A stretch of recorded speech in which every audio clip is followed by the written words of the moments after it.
will help you. But you must answer one question. You have but to ask. What do you want with Anakin Skywalker? He is the key to everything. To bring balance to the Force? To destroy.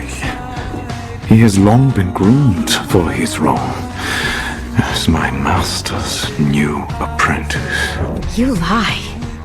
I'm afraid not. In fact, I was so certain of his fate that I orchestrated this war to lure him here with Kenobi, to kill him, thus depriving Sidious of his prized pupil. I know Anakin.